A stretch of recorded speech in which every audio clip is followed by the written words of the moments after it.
You're listening to Nutrition Matters Podcast with Paige Smathers, registered dietitian nutritionist. Hey everyone, it's Paige, your favorite nutrition podcaster and dietitian. Nutrition Matters Podcast explores what really matters in nutrition and health with a sensitive and realistic approach. This podcast relies on the support of listeners like you and needs donations to keep this project running. To help support the podcast, please consider making a donation at pagesmothersrd.com/podcast. If you find this episode interesting, engaging, or helpful in your life, please consider donating, sharing with friends and family, and leaving a review on iTunes.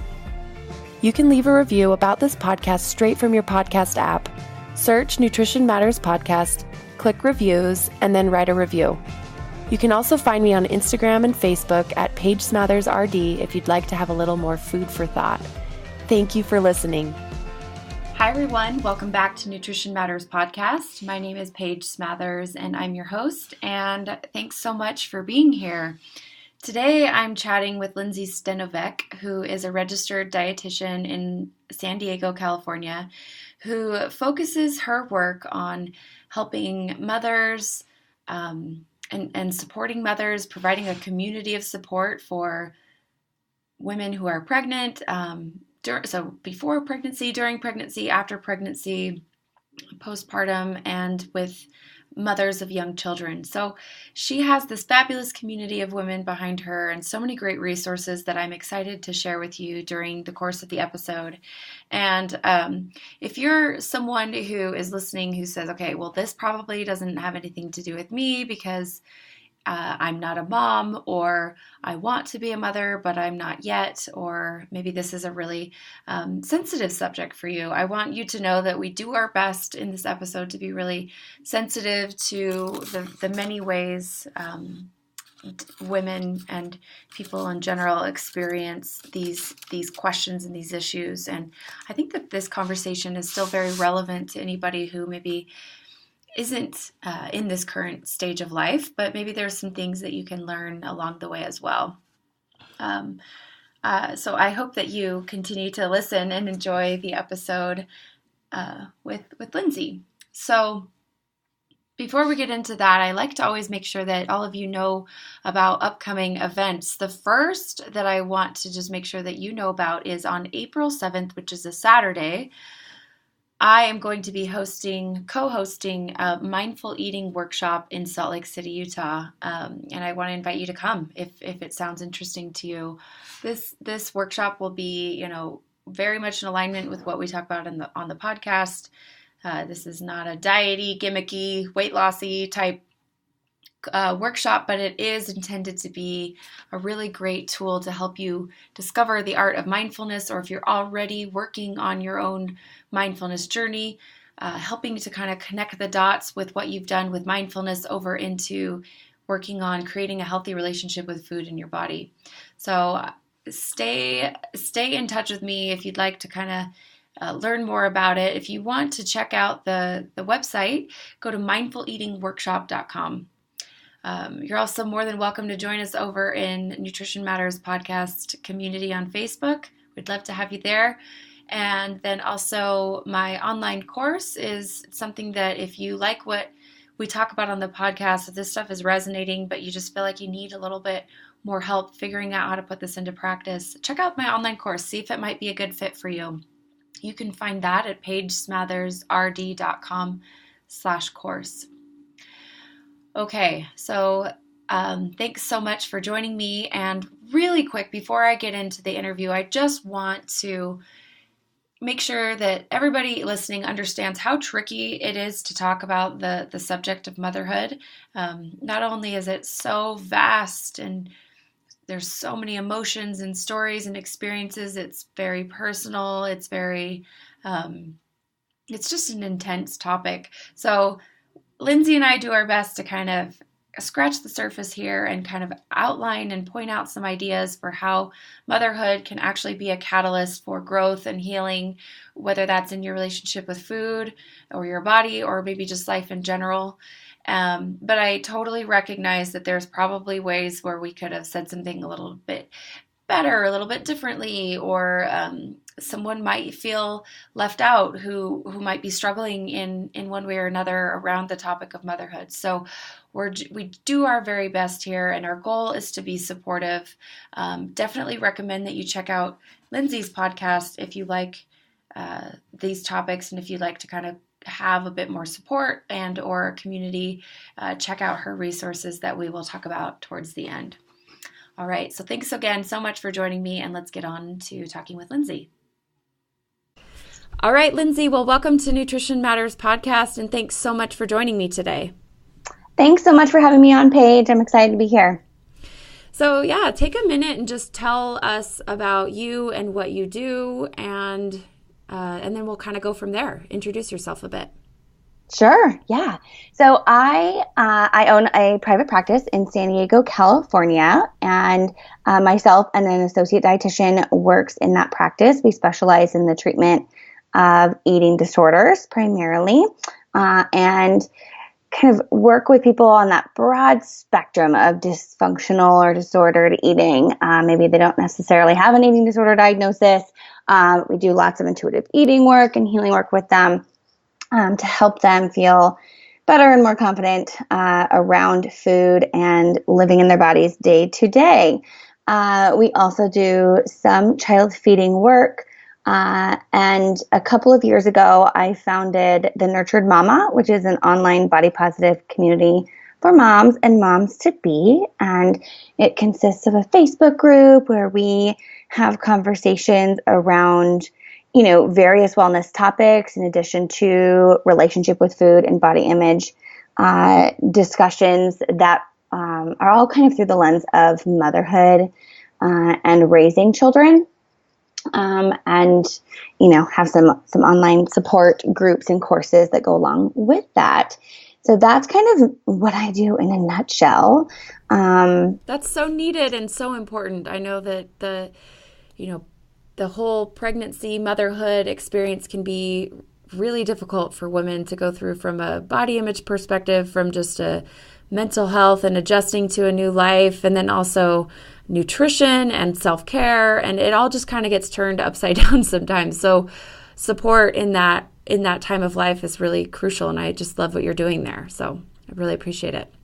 Thanks. Yeah, I think so. I think it's a time both, it's a challenging time, that transition into parenthood, and then the entire life stage of parenting is, a challenge, and also just an opportunity for growth and healing and introspection and reflection. And there's just, I think, a lot of opportunity there to grow, since it is one of those big life-changing times.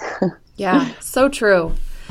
Well, great. So talk about your experience as a mother and kind of what made you want to go down that road of developing these resources for women and mothers to be and things like that. What kind of sparked that interest for you? Yeah, it totally went right along the experiences that I had transitioning into parenthood. Although my interest in child feeding and relationship with food during the perinatal time and through motherhood and just pregnancy nutrition, I was really interested in that kind of from the beginning, from an educational perspective, when I was in school and as a dietetic intern. And when I finally jumped into private practice, I wanted to care for that group of people. I wanted to have, I wanted to work with moms, but primarily specialize in eating disorders. And of course, plenty of the people that I work with happen to be mothers. But not as many people were coming in, let's say pregnant or especially postpartum. So I had sort of, with my interest, but lack of personal experience, I didn't really understand how critical it is for ongoing care and, for lack of a better word, attention, to moms well beyond, that stage of pregnancy. So I started to get, when we were trying to get pregnant, I would find myself on forums and I started thinking, oh gosh, it really seems like women like to connect on forums, especially around these types of topics. I wonder if this would be something that would be needed with kind of my skill set. And the wheel started turning, but didn't really go anywhere. And I become pregnant and have my son. And I just, through that experience, I saw very clearly the gaps in our care for moms, particularly from like a mental health perspective, certainly from a relationship with food and body perspective. It was, my experience from pregnancy and into postpartum was it was challenging. There was so much change and there was so much I wasn't ready for, and I felt like I was doing what people were telling me to do to prepare. I was going to the birthing classes and I knew about breastfeeding because I had done my own education in breastfeeding. And there was, I had the nursery ready and I had enough diapers and I had enough different sizes of clothes and, things like that. And my friend taught me how to swaddle. I felt like, okay, I'm prepared for this. But I really wasn't. I wasn't prepared for the vast changes I was going to experience from my own personal identity shifting, from a personal perspective, from a professional perspective, my own level of responsibilities changing in terms of just always being in, having this little wonderful little being needing me all the time. And just kind of thinking, oh my gosh, like kind of feeling almost like stuck in a way sometimes. I don't know that there's any way that we can ever fully prepare for the transition into parenthood or really any big life stage and change. But once I was in it and sort of moving through it, upon reflection, I thought, gosh, I think there's some ways that we could be probably doing a better job of preparing moms, and also talking about topics that tend to be stigmatized and that bring up a lot of shame, sort of bringing those out of the darkness, not pretending like those things aren't happening, and making sure that those are common conversations throughout like our medical care during this time. So, asking questions, screening for postpartum depression and anxiety. Those were two things that I struggled with.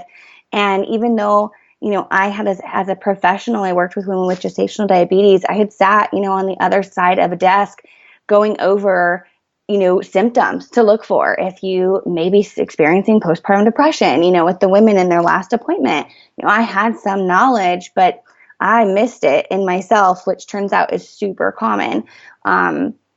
And so I didn't even reach out for help or care until far later into my postpartum experience, past my child turning 1 year old. And so going through that too, I thought, I had just one provider that I encountered, pediatrician, OB, even, lactation, as wonderful as, I had such wonderful providers too. It wasn't like they weren't doing a good job for the jobs that they were there to do. But if I had one person just ask a few really direct questions to me or encourage me to get additional care, maybe I would have figured it out a little bit sooner and suffered a lot less. So having gone through that, I kind of, also thought, wow, I have this skill set in food and body image. And this is such a tumultuous time for women, and they are changing, spiritually, mentally, physically during this time. Of course, this stuff is going to come up, especially within our diet culture. How can I really be intentional about filling the gaps? So that's when I decided to launch the community. I was literally like breastfeeding my son in like 4 a.m. I can't remember how old he was. I guess he was probably like 9 months old. And I was like, I don't even know where this is going to go, but it has to start. Like I have to create this little group or this page or whatever. And just like type something up on Facebook, put it out there. And that was kind of how it started. And then it's just kind of grown from there. But yeah, that's kind of how my transition, at least into motherhood, sort of coincided with my professional work. And of course, like, my son's 3, I'm pregnant right now, I'm 32 weeks pregnant. And, the lessons just continue to come in terms of changes and stages, and that this isn't, the only constant is change. And the faster I can accept that and sink into that, and expect it, the less time I'm going to suffer trying to fight against that, in one way or another, if that makes sense. Yeah, that definitely makes sense. I think I really, as a parent too, I really resonate with the idea of like the only constant thing is change. It seems to me like every time I feel like I've figured something out with a child, whether it was like, okay, getting them to sleep through the night or feeding them or figuring out a routine with naps or whatever, it just then it changes. The minute you think you've got it down, you don't, and it's just, it's this ever changing and evolving and, what's the word? Shows you the areas where you struggle thing. And it's a beautiful thing, but it is really difficult. And like I said in the beginning, I'm so glad you're providing some support for women who, one of the really big areas that a lot of women do struggle, especially, and we can dive into this, but especially given our culture and our environment and our obsession with thinness as a society is this postpartum period and feeling like they need to look a certain way, weeks after their baby's born. And that can produce so much stress and anxiety, and dysfunction. And also, issues beyond just what you'd think. Consequences with sleep and self-care, and one thing kind of leads to another sometimes with all of that too. Yeah, absolutely. I think it doesn't just start there either. This foundation is laid. And I think, for anyone listening to be able to reflect on different key stages and changes in their life, to think about what messages we're getting about food and body from a very young age, from puberty, college, weddings, fertility challenges, even like divorce or breakups. The diet industry, they know they can capitalize on us, especially during those times, because there are times where we may be struggling, and there are times where they've noticed that, when people are going through difficult times, the general message in our culture is like, hey, when life gets uncomfortable, you should totally focus on, how to fix your eating and, exercise plan in your body, or make these changes, or this is maybe a way that you can feel more stable during this time of change. They usually don't say it that way, but, it's a very consistent message that we get ongoingly throughout our lives. And so, of course, for any mother going through this change that is very physical, and changes, internally, both mentally and like hormonally, of course, this would be a time where we may be more likely to internalize that type of messaging, to be drawn to that type of messaging of like, things will be better if you can just make your body do this.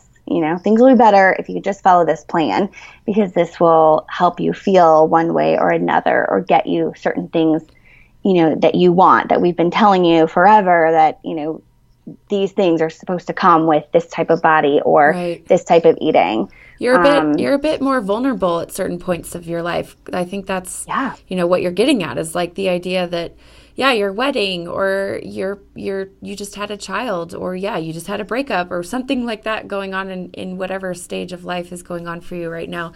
There are certain vulnerability factors that kind of come into play that the dieting industry really capitalizes on.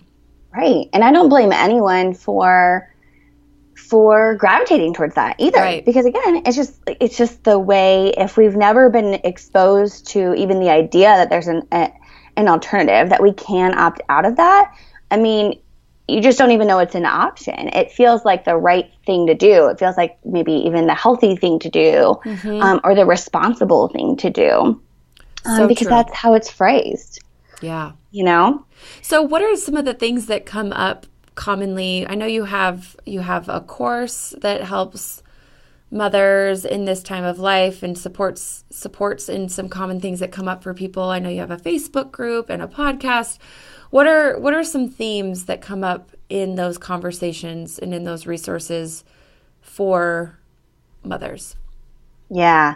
In terms of where I see moms kind of struggling or needing the most support, or sort of what, they're bringing to me when they are reaching out for support. Exactly. I think one of the first things I started to notice, or also sort of started to intuitively pick up on, was that there's just a lot of shame, not only inherent like body shame or food shame, but shame about feeling shame. So they sort of, they become parents, they have this child, they want the child to, obviously, children are born like just loving themselves and their bodies. We've talked about this in your interview on my podcast, but how just authentically they engage with their bodies and they don't judge their bodies and things like that. And we see that, and we want to foster that, and we want to, we don't, knowing what it feels like to struggle with food and body image, we don't want them to suffer in the same way. And so there's this kind of call to action, I think, that moms feel, this is my responsibility, I want to help them with this, but oh gosh, when I think about that, I'm not really sure how. And then there's this added layer of guilt and shame of, I know I quote, shouldn't. It's usually the language, like I shouldn't not like my body. I shouldn't do this or that, with food, but this is how I feel, or this is what I am doing. And I feel shame about that. So I don't even want to even admit that I'm feeling bad about my body. And then that doesn't really help anyone, because if we feel shame about feeling shame, we're not going to talk about it to anyone in a way that might actually help. So I think and you're also doubling the amount of pressure you're feeling, or the stress you're feeling, or the suffering you're experiencing, because now you're not only feeling shame about something, but then you're adding on to that. Yes. Yeah. Yes. Absolutely. So it's just a lot of tough feelings going on in silence. I've seen that with sort of questions I get about opting in even to my group. At its simplest form, my group is a wellness, community for moms that has a non-diet, body inclusive focus, but it can feel really vulnerable sometimes for people to opt in, because they feel like it somehow says one thing or another about how they feel about their bodies or food or whatever. And it's just been an interesting thing to sort of talk to people about over the last, couple of years or so, about that level of vulnerability. But what I always find really interesting is in like the weight loss world, there's a ton of disclosure about, ways that we're interacting with food, and it's so praised, and, stuff we're doing with our bodies and before and after pictures and stuff, that's super vulnerable. But because it's culturally praised, it doesn't feel, I think, quite as, it doesn't feel that in that same level of vulnerability. So it's just kind of an interesting kind of observation that I've had there. Yeah, that is interesting. Yeah. Let's see. So what other things am I commonly seeing? I'm commonly seeing a lot of interest in wanting to learn about child feeding and do well and feel confident with that, and running into some natural roadblocks there in around trust. So like trusting. Trust from the feeding perspective is really critical. Trusting that, our kids are able to self-regulate, trusting that we can do a good job with feeding, basically, setting up consistent, reliable, adequate meals and snacks and all of that. That's such an important point. Yeah. I think there's so much that's kind of boils down to trust when it comes to what we talk about a lot on this podcast, or when we're talking about parenting or motherhood specifically, is And let me make this a little bit personal to me really quick. So I spend a lot of my life like not really trusting my body, but not really knowing that that's what was going on. Just kind of like being unaware that that was even a concept or even something I was doing. But just looking back in retrospect, I can see that. And pregnancy was a really interesting experience for me where I don't want to like get too much into details here, but where I really was kind of forced to just say, well, I have to just trust because this feels really, some of the things about what was happening with my body and what I should have been doing versus what was really happening in reality just were different. And I had to just say, you know what? My body knows what it's doing. My body has like, this is basically what it's like, you know, in my opinion, what it's kind of like made for, to reproduce and to create life. And I need to just honor that and trust that and kind of like let go of my desire to control things. And what was really interesting is I think I feel very blessed and very grateful that my experience with childbirth actually helped to solidify some of that trust that I started to kind of, well, it wasn't that I started it during pregnancy, but it became very obvious that was an issue during pregnancy. And I had this experience with birth and delivery, and I know that not everybody has the same experiences here, but just for me and my story, like I was able to really develop such an awe and trust and respect for my body, just knowing that like all I did for the last 9 months was like eat and rest and like try to take good care of my body. And like, look, I just created this little human who is mine and who I love and who I'm just totally so excited that this just happened in my life. Like it was just such an experience of awe that when you try to put words to it, it sounds so silly and cliche, but it was amazing. And I think I often actually look back to that experience of growing a child inside of my body and having a child come out of my body just with such awe and reverence. And it really kind of brings me back to like, yeah, I can trust my body. Look what it did. Like that really was an important moment in my life. Yeah, I think a lot of women have that experience, that just going through all of that gives them that sense of trust, and awe of kind of what their bodies are able to do during this time. And then I also, there are other, I think, people who experience different, maybe infertility or, of course, yeah, difficulties in their pregnancy or whatnot. And I think, or things don't go as planned, and right, yeah, exactly, right, or you're disappointed. Or just trust. Yeah.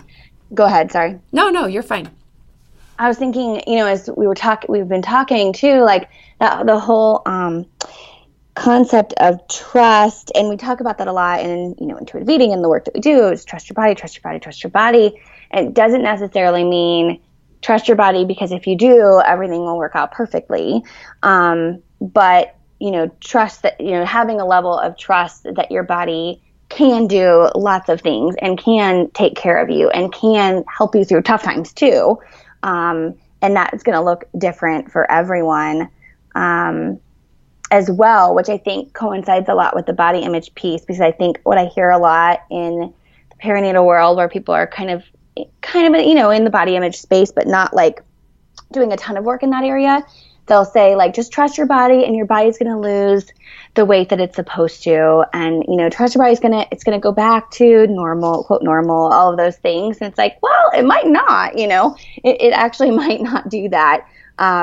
But trusting your body helps you actually care for yourself, and know what your body needs regardless of sort of where it's going, or what you're going through. So whether it's trusting your body and your body's caring for you through this amazing experience of like pregnancy and feeding and postpartum and all of this change and challenge and transition, or it's not feeling that way either, but that it's still giving you really valuable information and still can be such a catalyst for care, regardless of the outcome. Does that make sense? Right. Yeah. It's not, you're not wrong or bad if the experience of pregnancy or childbirth or the postpartum experience didn't didn't help to foster that trust. That doesn't mean that you're like That too. dysfunctional or like a lost cause or anything. And I hope that me sharing my own little thing didn't make anyone feel that way. More just trying to highlight how it has potential to teach you various things through all the stages and changes you go through in parenting or in motherhood specifically. There's lots of potential to glean a lot of wisdom, regardless of whether it's a positive or a negative or a neutral experience for you.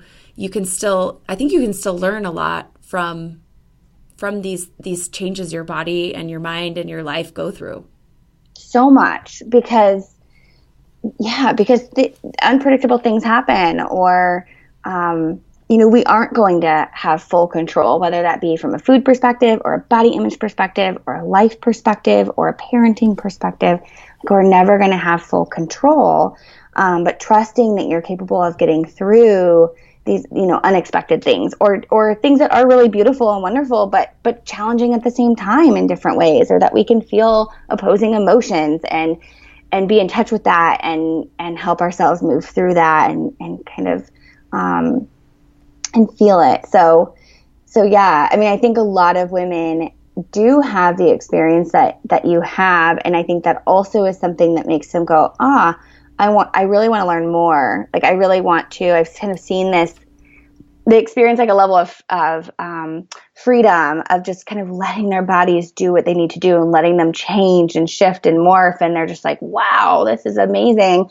And so they begin to seek also, like, I don't want to be so chained to the scale and, the dieting and the worrying about my body anymore. I just like saw this amazing process that it got me through. And I want to learn more about just continuing this, like starting almost like a peaceful relationship that has started. So it isn't always tumultuous or triggering for body image or food distress. It can be actually really healing for some women or be a really great catalyst. But certainly, it varies. Yes. As always. Yes. Depending on the individual. Yeah. Every person experiences these things differently, and that no one's wrong or right. It's just different. Mm-hmm. Yeah. So, Lindsay, I'm very interested to hear about your experience so far in motherhood, that have any experiences that have kind of solidified your own approach to all of the things that we talk about as dietitians in the intuitive eating space. Any unique insights that parenting has kind of brought to you? Does that make sense? I don't know if I'm wording that question very well, but. Yeah. So different insights I've had in relation to food and body stuff, like through my own personal experiences. Yeah. Okay. So one of the first things that just popped into my mind that was really, really helpful, I think something that I may have never realized women were experiencing or understood it if I hadn't gone through it myself. So when you think about, I talk about postpartum a lot, as you've probably got on. When you think about the postpartum time, and when I went through the postpartum time, most of us have, this kind of few weeks at least of feeling just kind of, you're in this fog, right? You've just gone through a major physical event where, no matter how your birth happened and went through, it's a major physical event. Your body is, working so hard to heal you. You're probably in some level of pain or discomfort as that healing process begins. And you have this, beautiful little baby that needs so much from you. So regardless of feeding method, you're on for feeding, a big percentage of your day. If you're not feeding, you're changing the diaper, you are comforting, you're rocking, you're stuck on the couch a lot of those early weeks. And I think especially, I've only had one child. I don't know what it's going to be like with child number 2, but I know that for a lot of us, especially with baby number 1, it can feel really tough to know, like, oh, I can put my baby down and go do X, Y, and Z. It's okay to do that. We kind of feel like, oh, I'm supposed to hold this baby all the time. And if I put them down and they cry, it's going to be this thing. And keep in mind, I had budding, anxiety when I, even in the early stages, but, not anything too strong at that stage.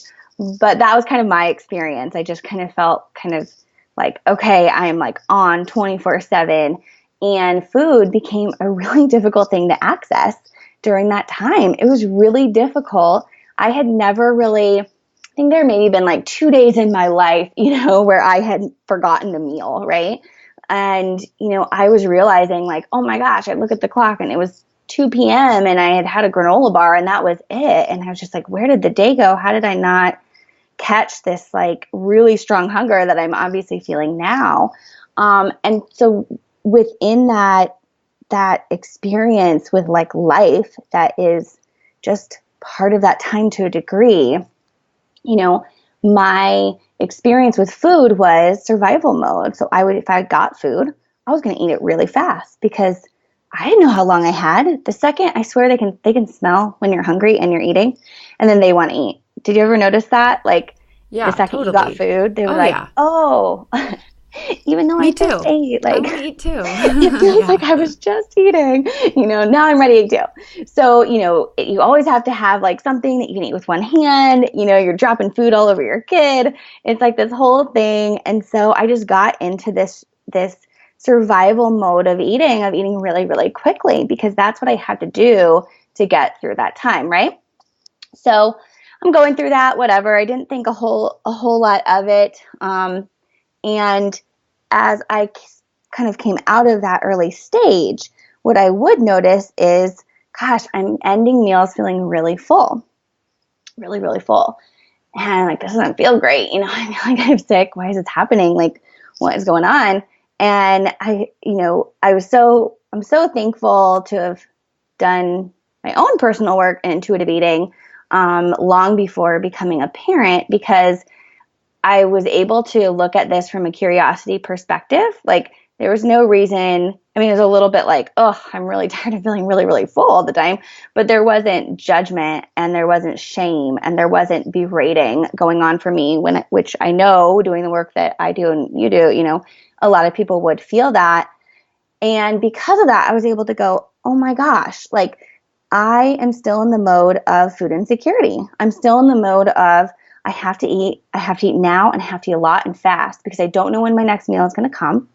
I don't know if that meal is going to be satisfying. I don't know if someone's going to be around to help me get that meal. So when I get that food, I'm going to eat a lot of it and I'm going to eat fast. And that's actually a really normal thing for a human being to do when they're in any level of food insecurity, which could be brought on by dieting. It could be brought on by environment. It could be brought on by being in a socioeconomic, status where you don't have access to funds or access to food. That's a really normal thing. And so I was able to see that non-judgmentally and be able to just be really gentle with myself moving forward. And it probably took months, honestly, for my brain to kind of be able to remind myself, I'm not in that stage anymore. I have plenty of access to food. My baby is not nearly as needy as he was in those first, 6 to 12 weeks. I can take a breath. I can take my time with food again. I can put him down, or I can put him in the carrier and I can make something for myself. I just felt, I knew that I could do this kind of like self-talk and reminding of myself, I don't need to rush as much as I did. But there was a very good reason why I did that. Am I making sense there? Yeah, that's beautiful. I love that. And I know a lot of people who are going through that right now will really resonate with that. Or if anyone's ever had a baby and is looking back on that time of life, it's like, oh yeah, that's a chaotic time. And I think sometimes when you're in this chronic sleep deprivation mode, plus kind of feeling like, am I doing this right? Is everyone like going to be alive and fine? You just question so many things. It's really easy to just kind of not remember or not think about the fact that, like, things change, babies grow up, babies get a bit easier, and you figure this out a little bit better. And there's light at the end of the tunnel, which I don't mean to make it sound like that's a terrible time of life, but so it can just be really tricky and tough given so many things kind of working against you, especially with the sleep deprivation. The sleep deprivation, that levels the playing field. You are just, there is just not, physiologically that changes you. There's nothing, there's not a lot you can do about it either, except for try your best to get as much sleep and help to get sleep throughout the night and the day. But that's not typically a reality, for moms or parents. And so yeah, it's just it's a challenging time. It's a life-changing time. You go from doing things when you want, how you want it, kind of at the pace you want it. And you might work in a certain capacity and do certain things with friends and all of that. And it just changes. So even if it's, I felt a lot of joy during those times. For me, like the difficulty actually, the real mental health difficulty set in a little bit later. But I remember feeling like I feel so much joy about this, but this is intense. This is a very intense time. So even if it's something you're like, this is wonderful, it's still a big change. It's still a big shift for you. So how do you, in retrospect, now that that's sort of somewhat in your past, but also in your very near future again, how do you feel like you've gained insight or grown from that experience? How has that helped you be better? Yeah. Oh, that's a good question. So what I keep saying is I know enough to know that I don't know it all. I know enough to know that I can't fully prepare. But there are certain things that I can intentionally do different this time that, based on my past experiences, I think will probably help me. One of them being, it's okay to put the baby down. That is going to be okay for me. And I think with second and subsequent children, that becomes a lot easier from what I've witnessed from friends of multiple children, or that have multiple children. I think also I am really going to focus on cultivating relationships with mothers in the same stage as me. And what I mean by that, so I went through a move. We went through a last minute spontaneous move. We had to move in with my parents when my son was 3 months, and we didn't have our stuff, and it was a different part of town. And so any connections I had started to make, they never developed because I was in such a different part of town, and he screamed in the car. And so I wish I would have still driven, to those mommy groups and the breastfeeding groups and things like that, but I just didn't. I didn't know how important that was going to be. And I know for me this time, that's going to be a huge focus for me. It's getting myself to get out of the house and go hang out with other women who are in the same stage as me, because that is a huge source of support for us in general in life, but I think also especially during this time where we kind of get dropped by our providers, we don't see them anymore, and we need that kind of connection and camaraderie and validation, and I think that's a great place to get it. Yeah, that's a great idea. I think from a food perspective, I would probably expect that I'll go through the same experience, to a certain degree of needing food and needing it fast. And that's okay. We are going to be, life is going to affect our eating and our needs uniquely at different stages. And intuitive eating is not a hunger fullness diet. It's not a mindful eating diet. It's not whatever this would even be, a perfect eating diet. It's hey, get to know yourself, get to know your experiences with food, get to know your life and how food can support you during this time, meaning or how things might need to shift and change during different times and different needs.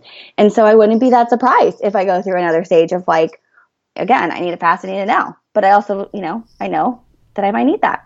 And I also know that I won't need that forever. Totally. One thing that I hear as you're talking about your story is just that one of the insights that seems to be really profound is that you could have been really mad at yourself for kind of having your eating get out of a good routine or a good rhythm or whatever. You could have been really judgmental and angry or bugged or told yourself a story that meant that you're a horrible whatever. I mean, You could have gotten really negative, but when you were telling me your experience, you mentioned that you were able to have a really kind of non-judgmental, curious self-talk around it, sort of saying, okay, what's going on here? What am I noticing?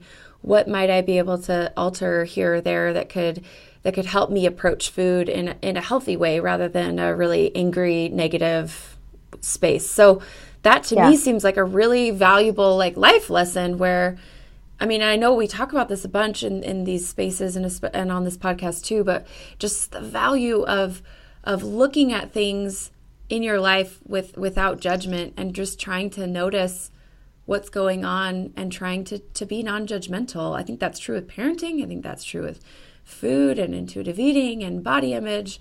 That's a big one. Yeah, and I was really lucky, again, to have been exposed to these options for my life and my relationship with food early on. But I will tell you that learning those same lessons around my postpartum depression and anxiety didn't come so easy. So just because, we sort of, can kind of experience certain things non-judgmentally in our lives in one way doesn't mean that we're going to walk around feeling like that all the time or never judging ourselves. So that was a really difficult and painful experience to go through as well, of just learning that, it was easy for me at that point to not judge myself around eating relatively, because of the groundwork that had been laid. And I really want that for like every mom, like I think, and every human, like I think every human deserves to feel like that around food. But then so fascinating. I didn't feel it was fascinating at the time, but in reflection, to go through, I went through like an MBSR class, and I just remember just feeling so much judgment throughout the process and throughout the therapy process about just kind of ways I was feeling about motherhood and this change that had happened. And it took a lot of patience with myself to get to a point of not feeling that judgment anymore, or being able to sit with the judgment and understand it, Yeah, no, that's a really good point. And on the one hand, yes, the things that you learn through your relationship with food can be applied to other areas of life, but that doesn't necessarily mean it'll come easy. And it doesn't mean that you didn't learn it well enough, and that's why it's not transferring over. Like we all have our certain like areas where we're really vulnerable and where it's like, I know this intellectually, but I like emotionally cannot wrap my head around this principle that makes so much sense in this particular area of my life. And I think that's just life. Yeah. At least that's my life, So true. That can be really tricky. So is there any other experiences or stories that kind of stand out to you as experiences that have really helped you learn and grow and progress in ways that might have something to do with food, but might also just be parenting experiences that help you grow? Oh my gosh. Well, do we have another hour to talk about parenting experiences?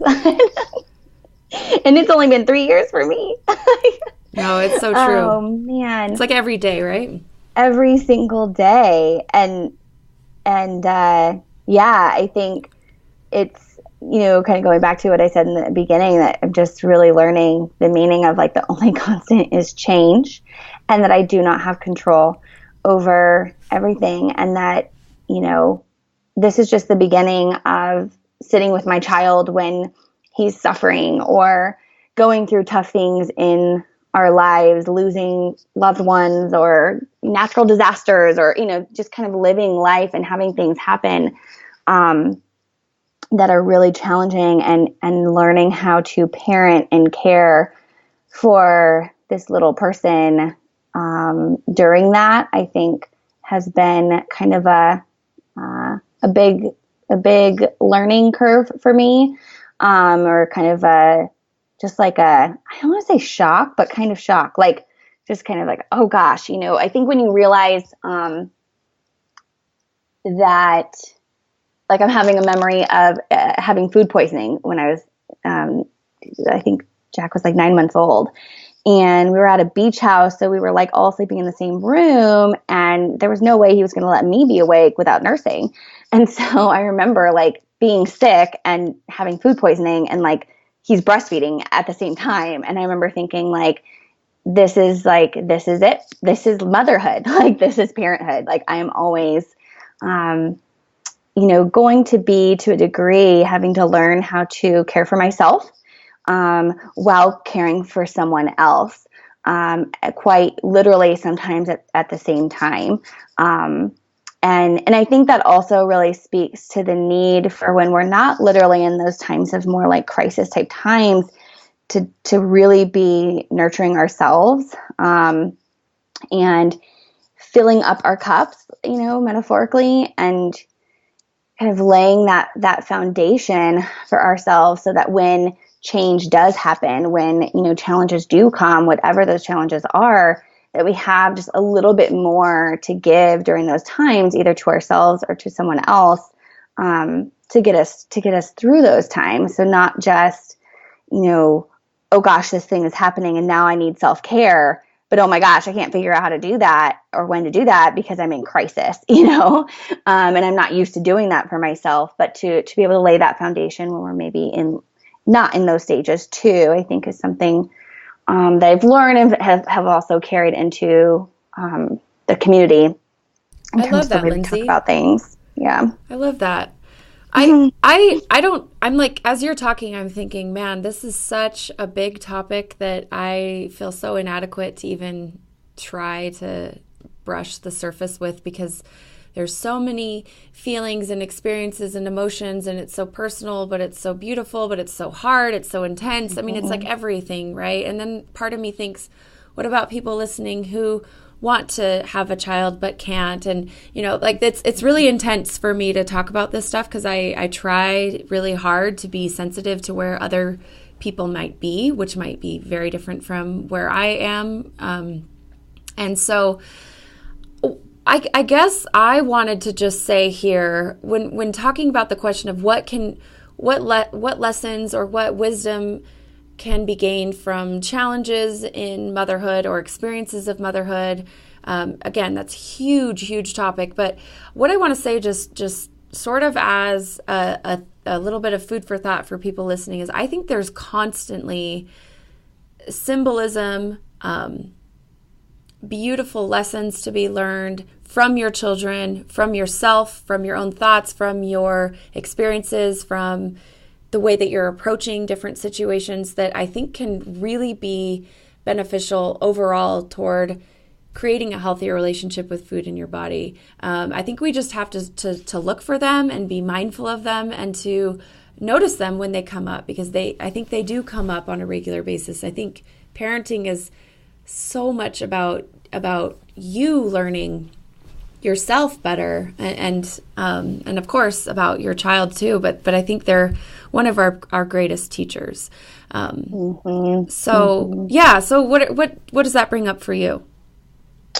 Yeah, I was going to add to that of especially in the body image experience, and something I've been talking about a little bit more often lately is and kind of opened up with in terms of that shame, on top of shame, is you may have this, you might be listening to this episode and thinking, I should feel a certain way, or I want to feel a certain way, or, I want to feel better in my body, but I just don't.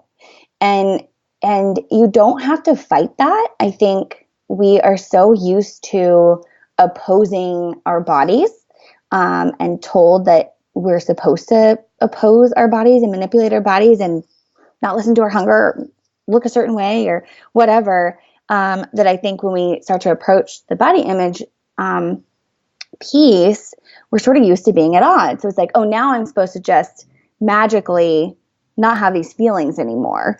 There are oftentimes reasons that we are going to feel a certain way towards our bodies. There can be cultural reasons. There can be, reasons on a cultural, like, stigmatizing level. There can be reasons because you're going through a really tough experience where either maybe your body's not doing what you want it to do, or you were expecting it to do, or you're feeling like it should be doing, or you're just going through tough times of change. And, you may not feel like, butterflies and roses about your body at different stages of your life. To be able to sit with that and not push it away so quickly and pretend like it's not there, and to talk to someone about it, like a therapist, on if it's affecting your eating, a dietitian who specializes in food behavior and body image, to be able to talk about it in a way that actually helps, where we're not stifling it and like saying go away. We're saying, what can we learn from this? Because I think there's a lot of symbolism and metaphor in body image stuff. I always say there's like these two levels. I think on one level, like the appearance piece is real. A lot of people say like, oh, that's not, you're not really dissatisfied with the way you look. You have other underlying things going on. I'm like, no, I think in our culture, unfortunately, that's a really real part of it. And there's also these deeper layers of what's going on in your life and, kind of the roots and the emotions and things like that.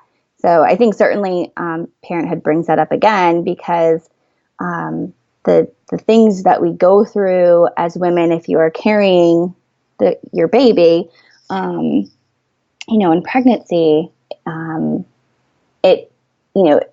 the body image can oftentimes align with how you're feeling about that on a body level, like a appearance level, but also about your transition into parenthood.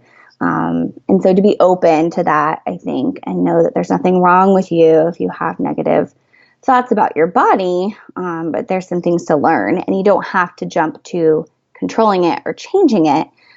You can learn to create some space between that reactivity of like, I don't like it, so my knee-jerk reaction here is to jump to the nearest fad diet or quote lifestyle change, and I will fix that and everything will be better. Because once my weight is this way, or once my body looks this way, everything will be okay. It's like, oh gosh, yeah. If it was only that simple, right? It's so like true. People are doing that all the time, and it's not making, it's not.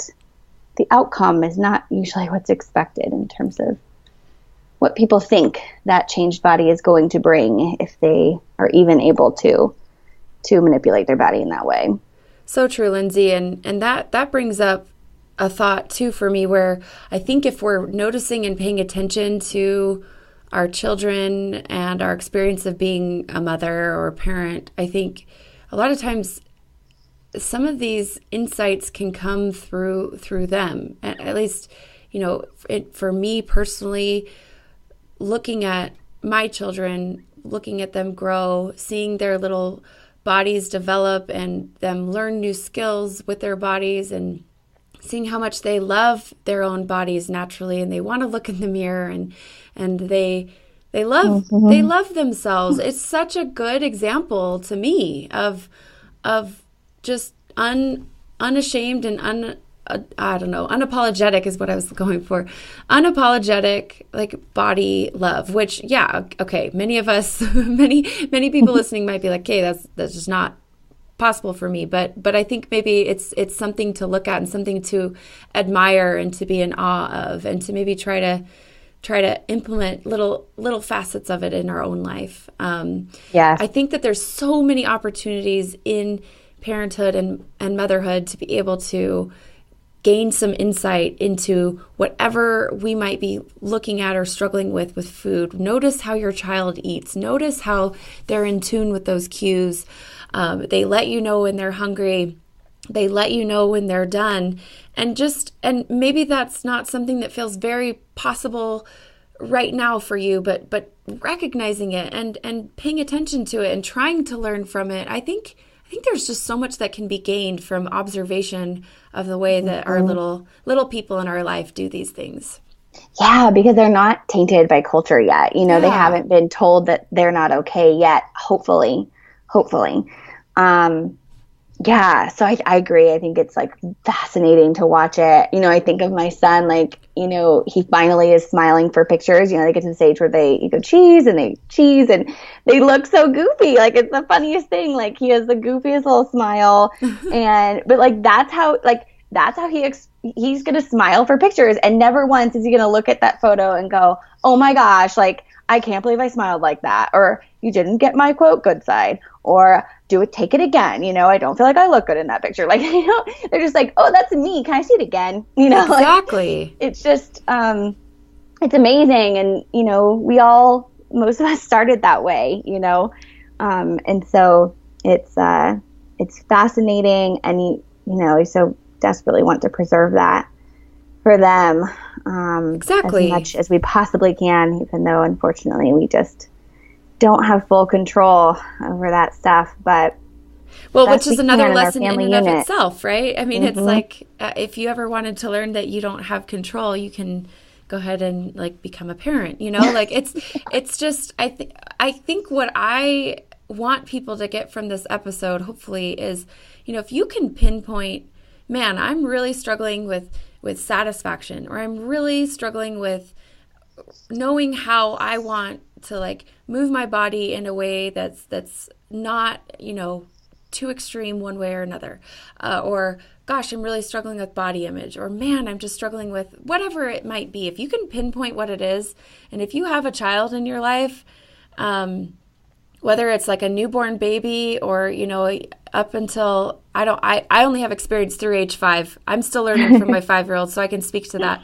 But I think that you can just start noticing what they do and how they do it, and I think there's so much to be learned. That's one of the incredible things that I've figured out about parenthood is these kids have it going on. They know so much. They do. I know. It's amazing how much you can learn from a human who's only been on Earth for like 3 to 5 years. It's so incredible. True. So I can only imagine what I'm going to learn from them, you know, in the next many years. Oh, so. I'm bracing myself for the teenage years.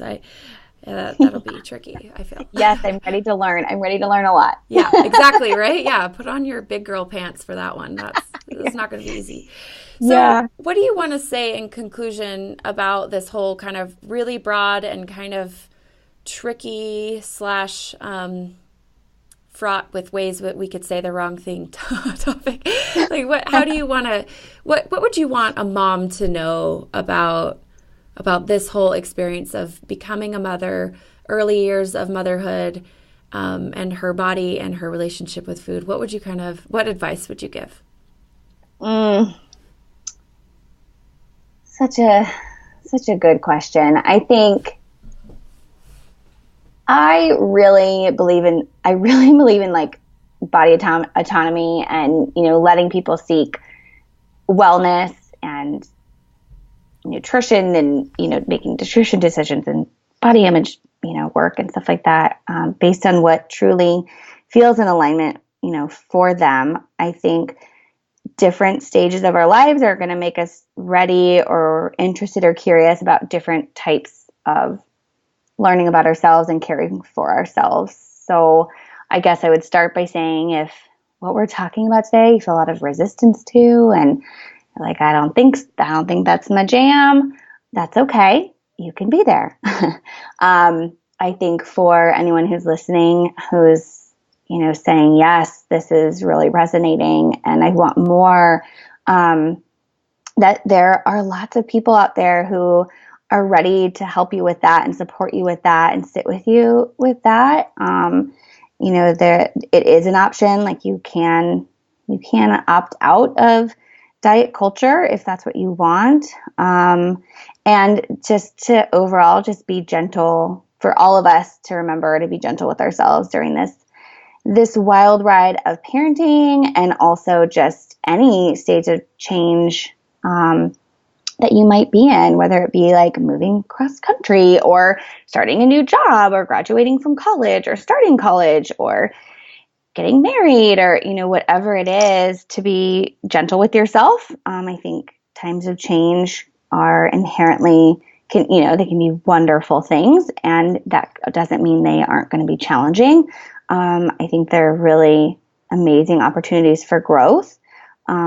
And so a gentle encouragement to be open to that, as much as sometimes we don't even want to go there because we're just struggling and it sounds a little too rosy sometimes, you know? That's a beautiful message. That makes sense? Lindsay. Yeah, no, that's lovely. Yeah, to just kind of, wherever you're at, however you're feeling, like that's where you're at and that's where you're feeling, and seek people and care and community and support. It's going to meet your needs at that time in your life. And if that's what feels right, then that's what you need. So I love that, Lindsay. Thank you so much for coming on the podcast and talking about all of this with me. Take a few minutes and talk about your resources and your podcast and your website and all of that. Oh yeah. So I I have an online, like I said, body positive community called the Nurtured Mama Community. You can learn more about that at the nurturedmama.club. You can also just search for us on Facebook, the Nurtured Mama Community, to just find the group. And then I also, I'm in kind of that growing stage of developing different types of resources and support, but I have, it's actually, there's only one more group of this, but when I return from maternity leave, I'll continue an ED recovery support group for moms. So any moms out there who are moving through in recovery from an eating disorder and want to have that safe space to connect with other moms who have been there or are there, and want to just kind of discuss different things through the lens of motherhood. That's an online support group. And then I also have my online self-paced, basically intuitive eating for mothers program, where I've taken kind of the years of experience that I've had in offices, sitting with women, hearing their stories and helping them on their, food and body peace journeys.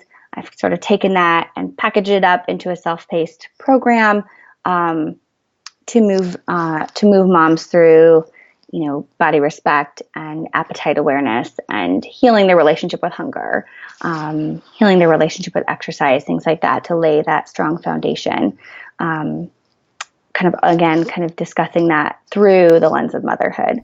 And that's Great. Called Eat, Be, Nurture. And you can find out more about that on the website as well. Oh, and I have a podcast like you called The Nurtured Mama. Perfect. Where we just talk about all the things that I feel like need a bigger platform that aren't being discussed. So we talk a lot about body image and food, but we talk about other areas of care for mothers as well, like physical healing, postpartum, mental health, things like that. Great. Well, thank you so much for letting us know about all of that. And I highly recommend people check those resources out, especially if you're in those stages that these groups and resources are really kind of geared towards. I think it can be so helpful to have that community and that support in a potentially really difficult but great time of life. So thank you so much, Lindsay, for coming on the podcast. I really enjoyed talking with you today. Well, thank you so much for having me, Paige. I had a good time. Thank you. Well, I sincerely hope you've enjoyed this conversation. If you haven't already, please go ahead and leave a review on iTunes. Thanks again so much for listening, and we'll see you soon for another episode.